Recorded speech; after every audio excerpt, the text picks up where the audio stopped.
After the tragic loss of his daughter, my husband told me he wanted to have a baby with his ex to feel whole again, but I discovered they had already started trying behind my back. Heartbroken and betrayed, I packed up my life and moved 1,000 miles away to start over without him. I never imagined I would be sharing such a personal account, but I feel compelled to unburden myself and perhaps gain some perspective from those outside this complicated situation. My name is Paula, a 35-year-old woman, and my husband, Tim, who is 42, delivered a shocking revelation 2 days ago that has completely upended my existence. Tim and I have been married for 4 years. When we first met, he was already a father to a 7-year-old daughter named Lily, from his previous relationship with Melissa, who is 39. Tim and Melissa had separated when Lily was just 1, yet they maintained an amicable relationship for their daughter's well-being. I entered Lily's life when she was 4, and over the years, we developed a profound bond. She would spend alternate weekends with us and extended periods during her summer breaks. I never sought to replace Melissa, but I always made certain Lily felt cherished and secure in our home. Melissa and I were never close friends, but we always treated each other with respect during pickups and drop-offs. We even exchanged pleasantries at Lily's birthday gatherings and school functions. Tim and Melissa's communication was strictly limited to matters concerning Lily, and their interactions consistently appeared to be focused solely on co-parenting. We all adhered to what I later discovered was known as parallel parenting, where each household operated autonomously with minimal intermingling, and this arrangement functioned effectively for everyone involved. Tim and I had been endeavoring to conceive a child of our own for approximately 8 months. We were enthusiastic about expanding our family, and even Lily seemed delighted by the prospect of becoming an older sister. She would frequently discuss all the things she would impart to her younger sibling. Those conversations now feel as though they occurred in a different lifetime. 6 weeks ago, our lives were irrevocably altered when Lily suddenly fell ill. What we initially believed to be a common cold rapidly worsened. We rushed her to the hospital when her fever escalated to a dangerously high level, but despite the medical team's diligent efforts, a rare and aggressive infection claimed her life within days. The profound shock and sorrow were overwhelming. Tim was utterly devastated, barely able to function. Melissa was completely shattered. As a work-from-home mother who had structured her entire routine around Lily, her daughter had been the absolute core of her existence. I, too, was heartbroken. Even though I had not been in Lily's life as long as her parents, I had grown to love her deeply. Nevertheless, I recognized that my grief could not compare to theirs, particularly Melissa's. I did my utmost to support Tim while allowing him space to grieve alongside Melissa, understanding they shared a singular connection through their daughter that I could not fully grasp. The funeral was agonizing. Witnessing the small casket and all those photographs of Lily's radiant smile, knowing we would never again see it in person, was the most difficult experience I have ever endured. In the subsequent weeks, Tim and I navigated our days in a daze. We barely communicated, both consumed by our individual sorrow. I observed Tim spending more time on his phone, but I presumed he was simply seeking distraction or perhaps conversing with his relatives. I afforded him space, convinced that was what he required. 2 days ago, Tim asked me to sit down in our living room after dinner. His eyes were bloodshot, and he appeared incredibly anxious. He informed me that Melissa had approached him with a request, and he wished to discuss it with me. My thoughts immediately turned to something like a memorial for Lily, or perhaps a charitable foundation in her name. What he actually articulated left me speechless. Tim explained that Melissa had asked him to father another child with her, not within a romantic relationship, but as a sperm donor for IVF. Her rationale was that she desperately longed to be a mother again, but specifically to a child who shared Lily's genetic lineage. Tim would not need to be involved in raising the child, though he could have as much or as little participation as he desired. The truly astonishing part was that Tim was not merely presenting this for discussion. He was clearly inclined towards consenting to it. He attempted to frame it as seeking my input, but I could discern from his tone and demeanor that he had already, more or less, made up his mind and was merely hoping for my approval. I was unable to respond immediately. The room began to spin, and I felt as though I could not breathe. I informed Tim that I required time to process this bombshell, and I left the house. I drove aimlessly for hours, attempting to comprehend what was unfolding. This request impacted me on numerous levels. We were actively trying for our own child, and now my husband was contemplating having a baby with another woman. The timing could not have been worse. I understood they were both submerged in grief, but this felt like an utterly inappropriate solution. What about our marriage? What about our aspirations? Where would I fit into this new arrangement? When I returned home, Tim was waiting. I stated plainly that I needed more time and could not discuss it that night. He He nodded and slept in the guest room, which was likely for the best. Yesterday, I found myself unable to concentrate at work. My mind repeatedly replayed the conversation and conjured scenarios of Tim and Melissa raising another child together while I stood awkwardly on the periphery. I realized I was absolutely not comfortable with this arrangement. It was not solely about jealousy, though I acknowledged that was a component of it. It was about the very foundation of our marriage and the family we had envisioned together. I began to ponder if there were alternative solutions that might assist Melissa without jeopardizing my marriage. Perhaps we could offer financial assistance if she wished to utilize an anonymous sperm donor or consider adoption. That way, she could still experience motherhood again without creating an untenable situation for our marriage. There were so many practical considerations as well. If Tim agreed to this, what would his role be in this new child's life? Would we all be compelled to co-parent together for the next 18 years or more? Melissa was 39, which implied fertility treatments might be costly and not guaranteed to succeed. Had they even thoroughly considered all the ramifications? I knew we urgently required professional guidance to navigate this predicament. Grief counseling was unequivocally necessary for all of us, but especially for Tim and Melissa before they made life-altering decisions from a place of intense emotional pain.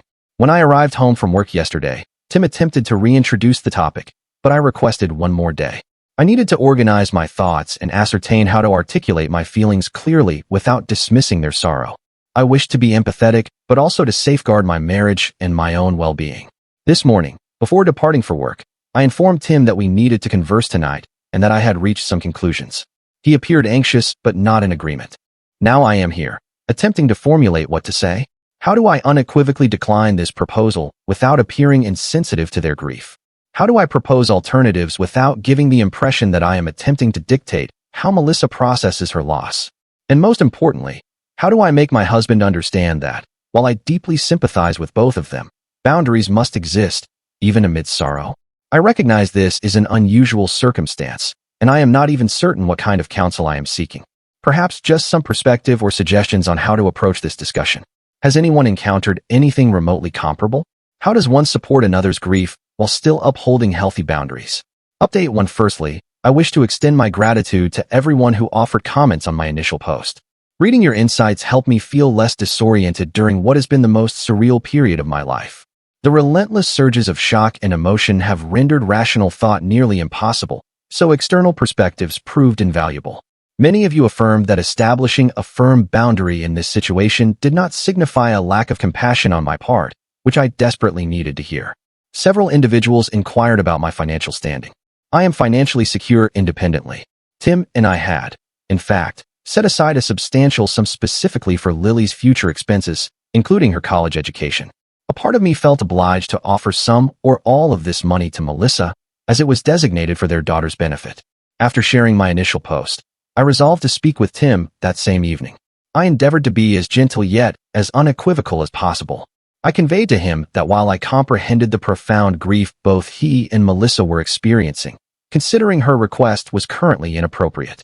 Everyone involved required time to process their sorrow with professional assistance before making such momentous decisions. What transpired next completely caught me off guard. Tim broke down in tears and disclosed that he had already discussed Melissa's request with his father earlier that day. His father had been astonished and labeled the idea as delusional and disrespectful to me and our marital union. Hearing such a strong reaction from someone he respected seemed to partially rouse him from whatever grief-induced haze he had been in. We conversed throughout the night. Tim admitted that his apparent willingness to entertain Melissa's request was linked to his confusion about maintaining our plans for a baby while simultaneously mourning Lily. When Melissa approached him with this concept, he was unable to think clearly enough to immediately reject it. The request had arrived when he was at his lowest point, and something about perpetuating Lily's legacy had temporarily appealed to him in his grief-stricken state. By morning, we had reached several understandings. Tim would limit contact with Melissa to only essential discussions regarding finalizing Lily's affairs. We would consider providing Melissa with some financial support from the funds we had allocated for Lily. We would defer our own plans for trying to conceive until we had both more fully processed our grief. I also wish to address some comments regarding Melissa being a work-from-home mother. I mentioned this in my original post solely to underscore how central Lily was to her daily life, not to pass judgment on her choices. The child support she received facilitated this arrangement, and that was a matter between her and Tim. She was a loving, devoted mother to Lily, and that is what truly matters. At this juncture, I felt cautiously optimistic that Tim and I would be able to progress together.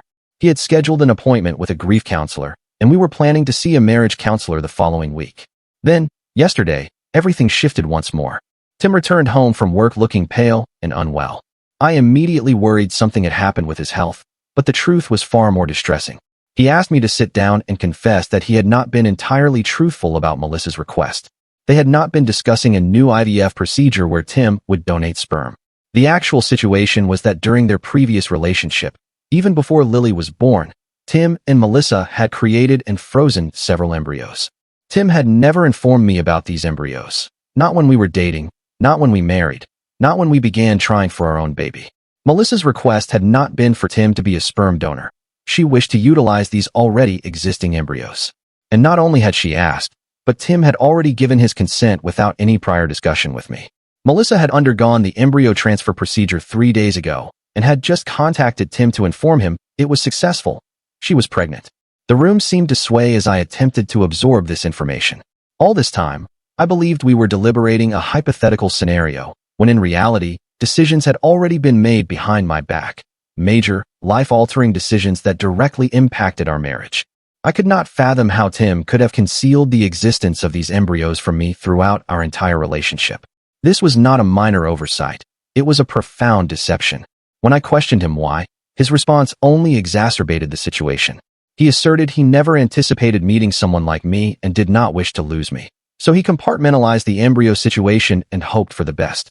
As the initial shock subsided, questions began to inundate my mind. What else had he concealed? Had there always been an implicit understanding between him and Melissa that she might use these embryos someday? Did Melissa assume I was aware of them? The bedrock of trust in our marriage had utterly disintegrated. The most painful aspect was that this betrayal was now inextricably linked to our grief over Lily. What should have been a period of mourning and mutual support had become tainted by falsehoods and secrecy, and now an innocent child was on the way, being born into this intricate, fractured situation.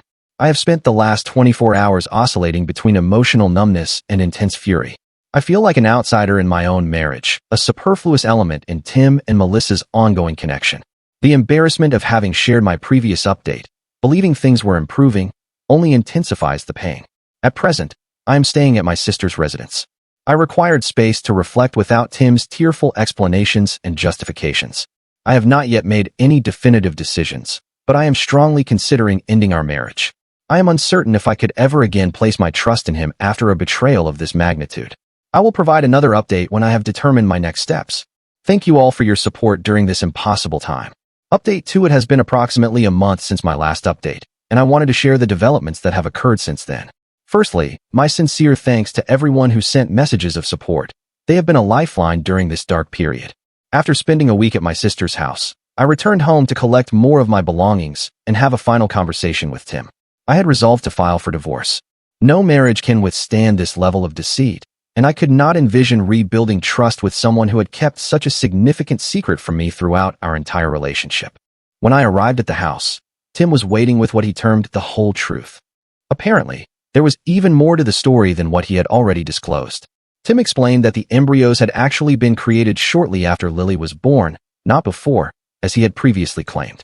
He and Melissa had briefly reconciled when Lily was approximately 6 months old and had decided to attempt another child via IVF due to some fertility concerns Melissa was experiencing. They created the embryos but separated again before any transfer took place. According to Tim, he and Melissa had signed documentation granting each other permission to use the embryos independently if they chose to do so in the future. When we met 2 years later, he deliberately chose not to inform me about their existence, fearing it would complicate our relationship as we grew more serious. The deception grew, and he convinced himself it was inconsequential since he never intended to use them himself. What truly shattered me was discovering that Tim had been in contact with Melissa far more frequently than I had been led to believe, even prior to Lily's passing. They were not merely communicating about co-parenting matters, but had maintained a much closer friendship than Tim had ever admitted to me. He insisted it was innocent, but the secrecy spoke volumes. Tim pleaded for another opportunity, asserting that grief had clouded his judgment and that he had never intended to cause me pain. He proposed couples counseling and promised complete transparency moving forward. He even offered to legally renounce any parental rights or responsibilities to the child Melissa was carrying, though we both recognized that was a hollow gesture given the circumstances. I listened silently to everything he had to say. When he finished, I handed him the divorce papers I had already prepared. I informed him I would be residing permanently at my sister's until I found my own place, and that all future communication should be channeled through our legal representatives. His face crumpled, but I felt nothing but a cold determination. In the weeks since, I have concentrated on practical matters. I located an apartment and relocated my essential possessions there. I changed my phone number and restricted my social media presence. My lawyer is managing the divorce proceedings, which Tim is not contesting. Some mutual acquaintances have attempted to intervene, suggesting that individuals make errors and that Tim's grief accounts for his conduct. I have politely but firmly explained that this was not an oversight. It was years of calculated deception that only came to light because circumstances compelled its revelation.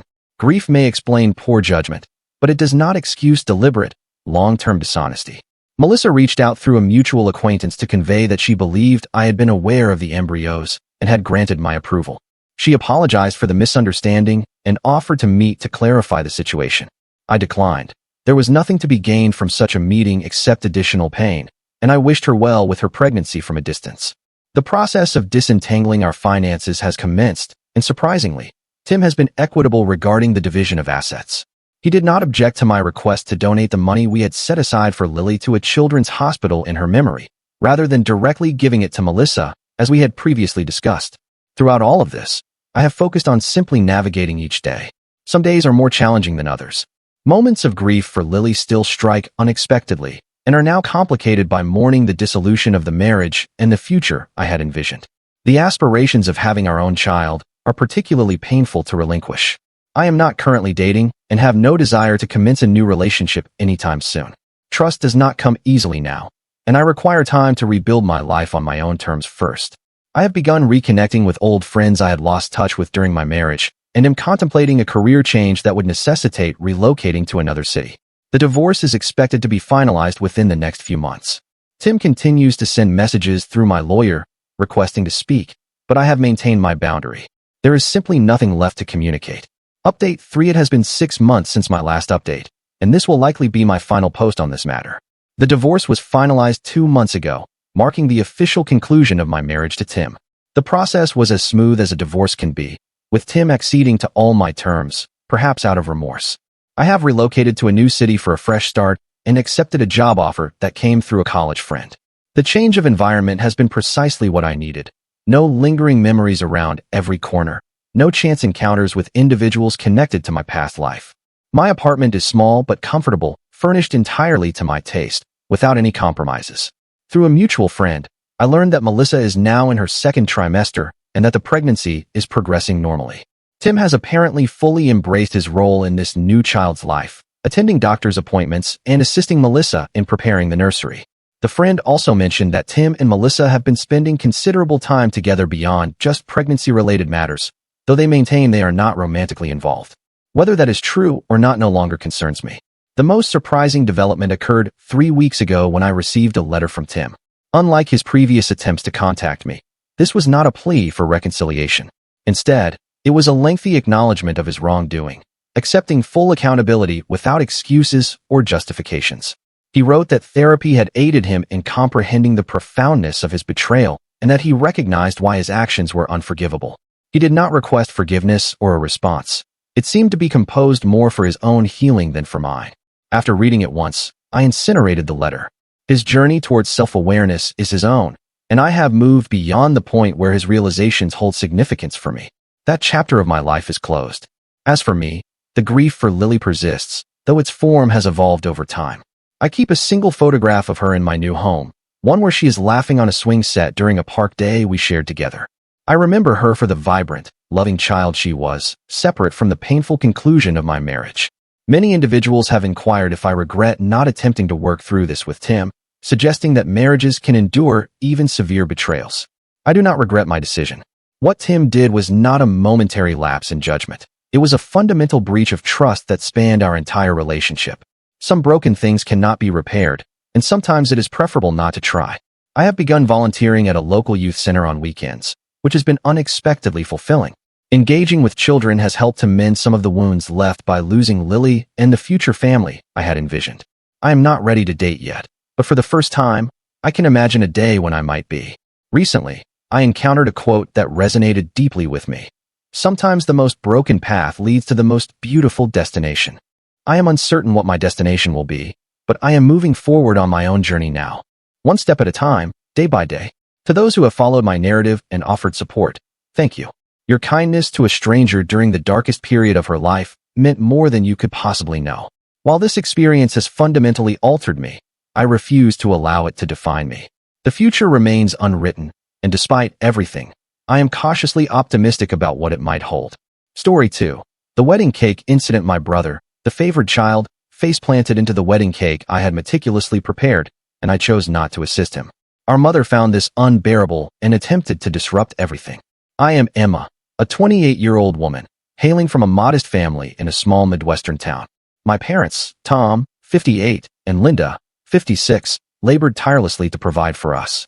My father was a high school English teacher, and my mother worked as a nurse at the local hospital. They instilled in us the values of diligence and humility, always emphasizing that character held greater importance than material possessions. Growing up, our house was humble but filled with affection. We had weekly game nights where we would gather around our aged, scratched dining table to play board games. My mother would prepare her renowned chocolate chip cookies, and my father would regale us with tales from his teaching days. Those evenings constitute some of my most cherished childhood memories. My older brother, Jake, 32, and I were close as children. We would spend hours constructing intricate Lego creations or exploring the woodlands behind our residence. Jake was consistently the leader in our escapades, his imagination running wild as he concocted fantastical narratives about the magical creatures inhabiting our backyard. Things began to change when Jake entered high school. He had always been intelligent, but in his freshman year, he truly began to excel academically. His teachers lauded his intellect, and he started to receive accolades in various academic competitions. I was proud of him, but I also sensed a growing shadow as Jake's accomplishments began to overshadow my own average performance. The true turning point arrived when Jake was offered a scholarship to Meadowbrook Academy, an elite private high school in a nearby city. It was a prestigious opportunity, one that our parents could not decline despite the financial strain of additional expenses not covered by the scholarship. They undertook extra shifts and curtailed expenditures to make it feasible. From the moment Jake commenced his studies at Meadowbrook, it was as if he had entered an entirely different realm. He befriended children from affluent families, began using vocabulary unfamiliar to us, and started to display disdain for our modest lifestyle. The first time he brought a friend home from school, I overheard him apologizing for our quaint house. I recall feeling a mixture of embarrassment and anger. This was our home, the place where we had forged so many joyful memories. As Jake's high school years progressed, the chasm between us widened. He rarely participated in our family game nights anymore, always claiming excessive homework or plans with his new acquaintances. When he did join us, he would make disparaging remarks about how provincial our traditions were. It pained me to witness the brother I once admired transforming into someone I barely recognized. Despite the changes in Jake, our parents continued to extol his every achievement. They would proudly inform anyone who would listen about Jake's perfect grades, his position as captain of the debate team, and the prestigious universities that were already expressing interest in him. Meanwhile, my solid B average and participation in the school choir barely seemed to register. I endeavored not to harbor resentment, immersing myself in my own interests. I joined the school's baking club and discovered a passion for crafting delectable treats. The kitchen became my sanctuary, a place where I could express myself and feel proud of my accomplishments. My mother would sometimes join me, and those moments in the kitchen became our special bonding time. After high school, Jake gained admission to an Ivy League university on the East Coast. The day his acceptance letter arrived, our parents hosted a grand celebration. They invited the entire extended family, and Jake basked in the attention. I remember standing in the corner of our living room, observing his relatives doting on Jake, feeling invisible.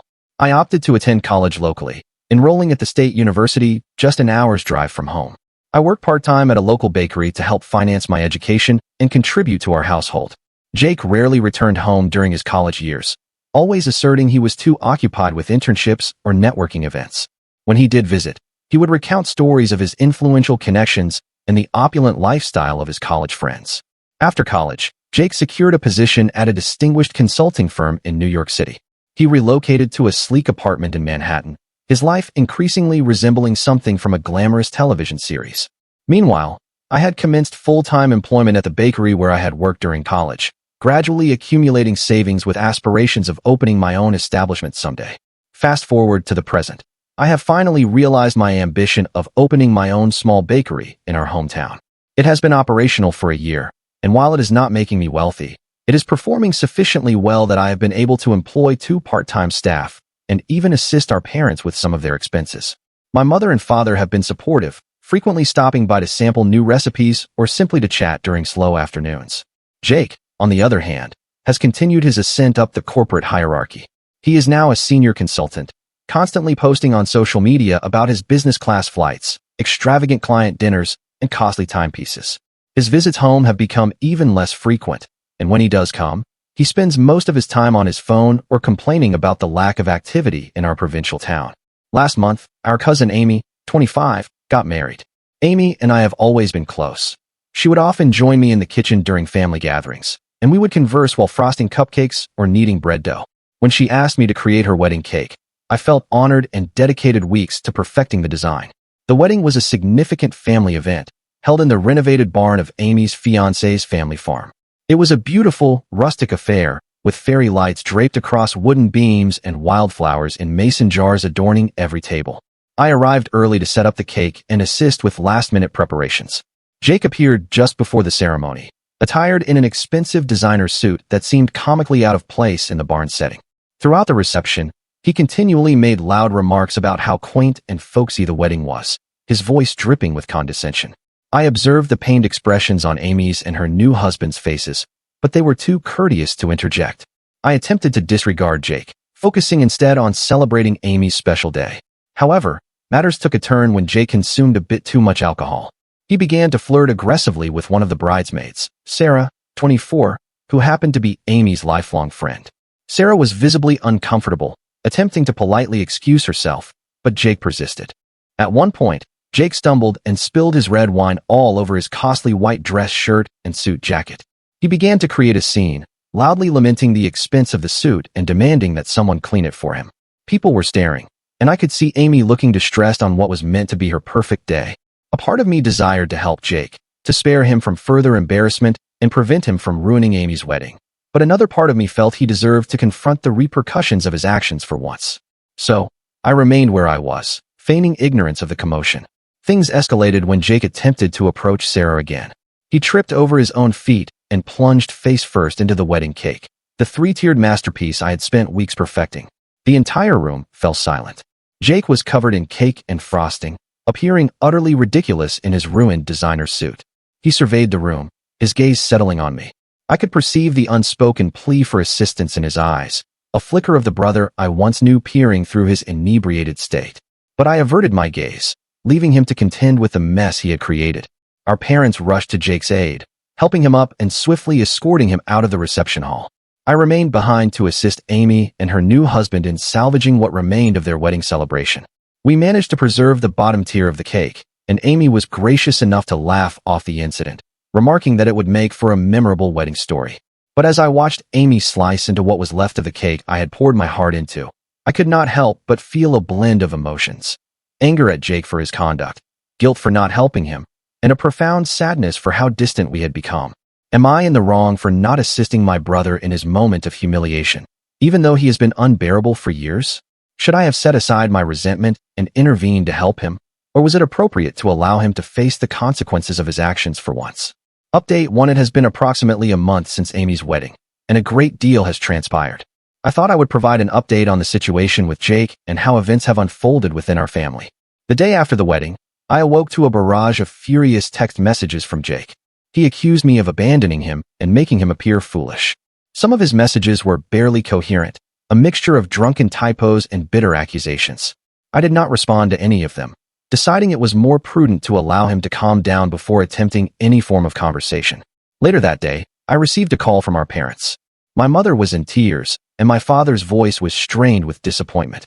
They reprimanded me for not assisting Jake, asserting I should have set aside my personal feelings and helped my brother in his time of need. I attempted to explain my perspective, but they were too preoccupied with Jake's embarrassment to listen. The call concluded with my mother sobbing and my father instructing me that I needed to apologize to Jake. I spent the subsequent few days in a haze of conflicting emotions. On one hand, I felt guilty for not helping Jake. Despite everything, he was still my brother. On the other hand, I was angry. Angry at Jake for his behavior, angry at my parents for consistently siding with him, and angry at myself for still caring about their opinions. A week after the wedding, our grandmother, Nana Rose, 75, invited the entire family for Sunday dinner. Nana Rose has always been the matriarch of our family, the voice of reason in any disagreement. She resides in the old farmhouse where my father grew up, a place that has always felt more like home to me than our own residence. I was hesitant to attend, knowing Jake would be there, but I could not decline Nana Rose. As I drove up the winding driveway to Nana's house, I was transported back to childhood summers spent running through her vegetable garden, helping her prepare strawberry jam, and listening to her stories about our family's history. Nana Rose was the one who first taught me to bake, patiently guiding my small hands as we kneaded bread dough together. The dinner began tensely. Jake avoided eye contact with me, and our parents were giving me the cold shoulder. But Nana Rose, bless her heart, would not tolerate it. After the main course, her famous pot roast that invariably evokes memories of comfortable Sunday dinners, she cleared her throat and addressed the unspoken issue in the room. "Now, I have heard about what transpired at Amy's wedding," she began, her voice firm but gentle, "and I believe it is high time we had a family discussion about respect and humility." What followed was an hour-long conversation where Nana Rose systematically dissected the problems within our family dynamic. She spoke about how Jake's behavior had been enabled for years, how our parents' favoritism had created a rift between us siblings, and how my resentment had accumulated over time. She reminded us of the values our grandfather, who had passed away 5 years ago, had always endeavored to instill in us. Grandpa had been a farmer, a man of few words but profound wisdom. He used to say, "A family is like a garden. You reap what you sow, and if you do not tend to all the plants equally, some will wither while others overgrow." To my astonishment, Jake did not interrupt or attempt to defend himself. He sat there, appearing more humbled than I had witnessed him in years. When Nana Rose concluded speaking, Jake did something I never anticipated. He apologized. "I am sorry," he said, his voice barely above a whisper. "I have been a real jerk, haven't I?" The room was silent for a moment before I found my voice. "Yes, you have," I replied, but without the anger I had been carrying for so long. Jake proceeded to explain that the wedding incident was not the only recent setback. He had lost his position at the consulting firm. Apparently, his conduct at work had been just as arrogant as it was with family, and his superiors had had enough. He admitted that he had been overcompensating at the wedding, attempting to maintain the illusion of success. As Jake spoke, I began to perceive my brother again, not the arrogant, condescending man he had become, but the vulnerable, uncertain person beneath. He spoke about feeling lost, about the pressure he had imposed upon himself to succeed, and how hollow his achievements felt. Our parents, to their credit, also apologized for their role in enabling Jake's behavior. My mother, with tears in her eyes, admitted that she had pushed Jake so intensely because she desired for him to have opportunities she never had. My father confessed that he had favored Jake because he reminded him of himself at that age, ambitious and eager to depart from small-town life. As for me, I acknowledged that I could have managed the wedding situation more effectively. While I did not regret not rushing to Jake's aid immediately, I recognized that my inaction was partly fueled by years of pent-up resentment. By the end of the evening, it felt as though a burden had been lifted. We did not resolve everything in one dinner, of course, but it was a beginning. Jake inquired if he could visit my bakery sometime, stating he would like to see what I had built. I agreed, albeit cautiously. As we were departing, Nana Rose drew me aside. She pressed a worn, leather-bound book into my hands, her recipe book, the one I had observed her writing in countless times over the years.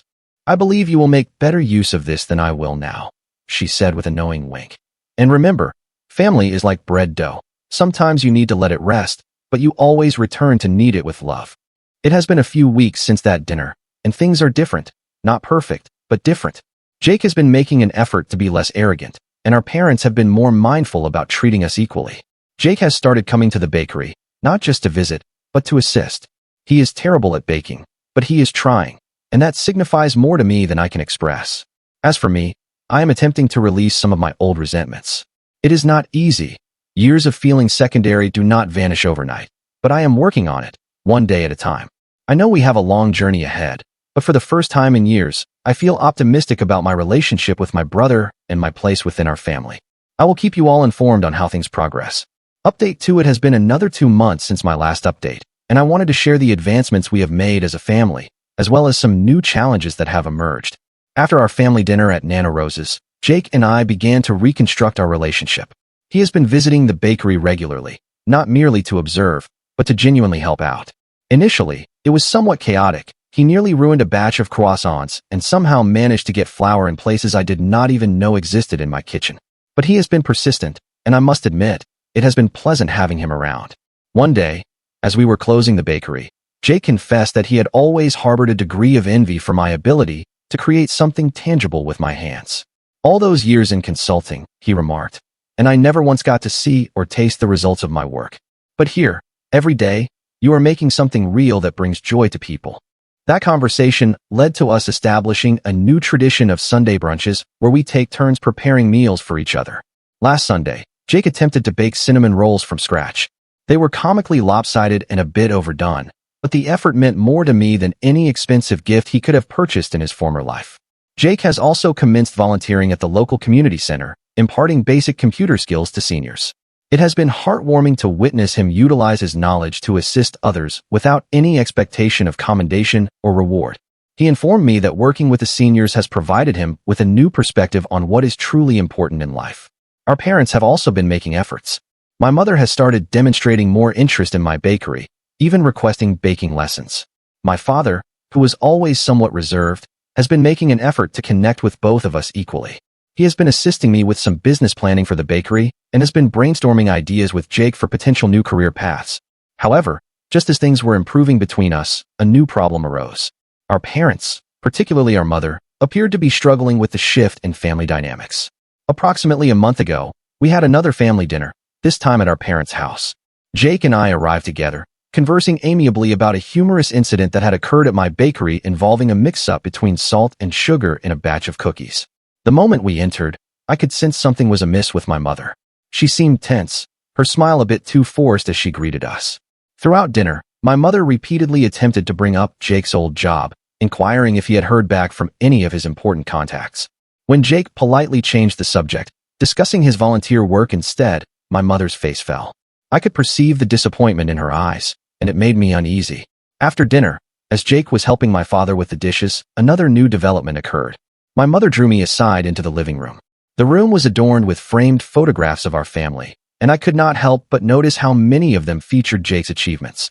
His high school graduation, college acceptance, first job offer. It was like a shrine to his past success.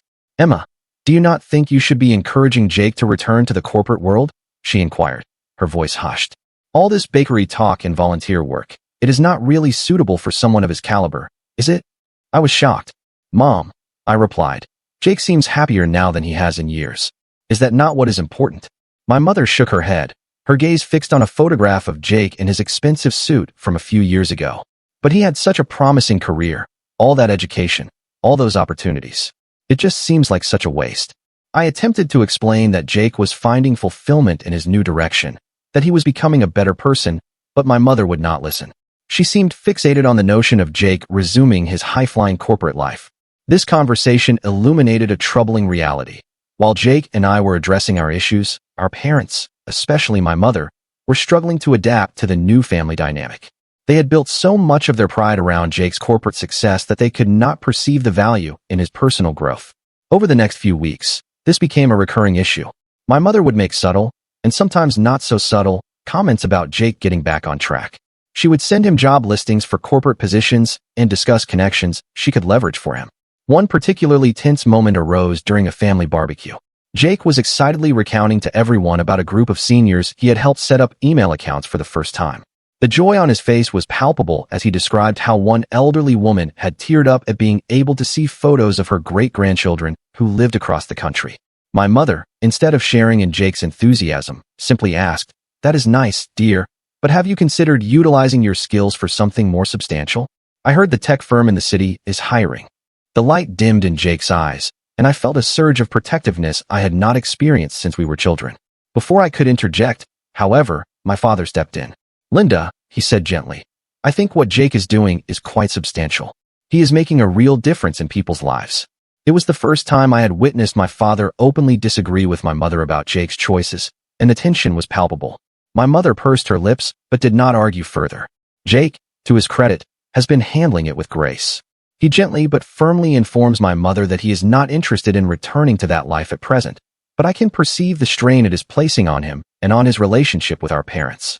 My father seems more accepting of Jake's new path, but he does not always stand up to my mother when she starts pressuring Jake. It is creating a new tension in our family, just as Jake and I were beginning to mend our relationship. I am conflicted about how to approach this. On one hand, I wish to support Jake in his journey of self-improvement. On the other hand, I do not want to create further conflict with our parents, especially when we have just begun to address our past issues. Jake and I have discussed it, and we are both at a loss. We are considering holding another family meeting, perhaps with Nana Rose present again, to address this new challenge. But we are apprehensive about my mother's reaction. As always, any counsel would be appreciated. How do we help our parents, especially my mother, accept and support Jake's new direction in life? Update 3. It has been another month since my last update, and I am pleased to report that we have made significant advancements in our family situation. After much deliberation, Jake and I decided to confront the issue with our parents directly. We invited them, along with Nana Rose, to my bakery after hours for a family meeting. We believe the neutral territory might help maintain a calm atmosphere. The evening of the meeting, I was a bundle of nerves. I spent the afternoon stress baking, resulting in an abundance of cookies and muffins that I arranged on the tables. As everyone arrived, the bakery filled with the comforting aroma of freshly baked goods, a scent that always reminds me of home and family. The meeting commenced tensely. My mother was defensive from the outset, insisting that she only desired what was best for Jake. My father mostly remained quiet, but the conflict was visible on his face. Nana Rose sat quietly, her wise eyes absorbing everything. Jake spoke first, calmly explaining how much happier and more fulfilled he felt in his new life. He spoke about the satisfaction he derived from his volunteer work and how he was exploring starting his own small business, inspired by my bakery's success. "Mom, Dad," he said, his voice steady but emotional. "I know you wanted the best for me, and I appreciate everything you have done, but the corporate life, it was not making me happy. I was stressed all the time, I barely slept, and I felt like I was losing myself. Now, for the first time in years, I feel like I am doing something meaningful." I shared how proud I was of Jake's personal growth and how our relationship had improved. I also expressed my frustration with my mother's constant pressure on Jake to revert to his old lifestyle. My mother did not react well initially. She became emotional, stating she could not comprehend why Jake would discard his education and opportunities. "We sacrificed so much to afford you those chances," she said, her voice breaking. "How can you just walk away from all of that?" That is when Nana Rose intervened. In her wise, no-nonsense manner, Nana Rose posed my mother a simple question. "What is more important to you, Jake's resume or Jake's happiness?" That question seemed to halt my mother in her tracks. For a moment, she was speechless. Then, to everyone's surprise, she began to weep. Through her tears, my mother confessed that she had always felt insecure about our family's modest background. Jake's corporate success had been a source of pride for her, a way to demonstrate that our family could succeed in the world. The idea of Jake stepping away from that life felt to her like a regression. "I just wanted you to have everything I never had," she said, looking at both Jake and me. "I did not want you to struggle like your father, and I did." It was a breakthrough moment. For the first time, we all understood the root of my mother's behavior. My father, finally finding his voice, admitted that he had acquiesced to my mother's pressure on Jake because he did not wish to disappoint her, even though he personally was proud of Jake's new path. "I see now that we were so focused on external success that we forgot about what truly matters," my father said, his voice thick with emotion. "I am sorry we placed that pressure on you, Jake and Emma. I am sorry we did not appreciate your path as much as we should have." The conversation that followed was honest, emotional, and ultimately healing. We discussed redefining success, about the value of personal happiness over societal expectations. My mother began to grasp how her actions, though well-intentioned, had been detrimental. Nana Rose shared stories about our family's history, about great-grandparents who had weathered the Great Depression, about Grandpa's decision to become a farmer despite his own parents' disapproval. "Our family's strength," she said, "has always been in our ability to forge our own paths and support each other, no matter what." By the end of the night, we had reached some important agreements. Our parents would respect Jake's choices and not pressure him about his career. We would hold regular family meetings to check in and address any issues before they escalated into major problems. We would all work on expressing our feelings more openly and honestly with each other, and we would focus on supporting each other's happiness rather than attempting to live up to external expectations. As we were tidying up, my mother approached me. She picked up one of the cookies I had baked earlier and took a bite. "These are wonderful, Emma," she said softly. "I am sorry I have not appreciated your talent as much as I should have. Would you be willing to teach me how to make these?" That simple request felt like the commencement of a new chapter in our relationship. In the weeks since that meeting, things have improved dramatically. My mother has ceased sending Jake job listings and has even begun demonstrating interest in his volunteer work. Last week, she surprised us all by asking Jake to teach her some basic computer skills, just as he does in his classes at the community center. My father has become more vocal in his support of both Jake and me. He has been assisting me with some business planning for my bakery and has been brainstorming ideas with Jake for his potential new business venture. As for Jake and me, our relationship continues to strengthen. Our Sunday brunches have become a highlight of my week. Last Sunday, Jake attempted to bake a pie from scratch using one of Nana Rose's old recipes. The crust was a bit tough and the filling was runny, but we laughed together as we ate it, making plans for his next baking attempt. There are still moments of tension, old habits that occasionally resurface, but now, instead of allowing them to fester, we address them openly and work through them together. I know we still have work to do, but I am incredibly proud of how far we have come as a family. Jake's embarrassing moment at Amy's wedding, as unfortunate as it was, proved to be the catalyst for genuine positive change in our lives. Thank you all for your support and counsel throughout this journey. Your perspectives help me navigate these challenging family dynamics. While we are not flawless, we are learning and growing together, and that is what truly matters.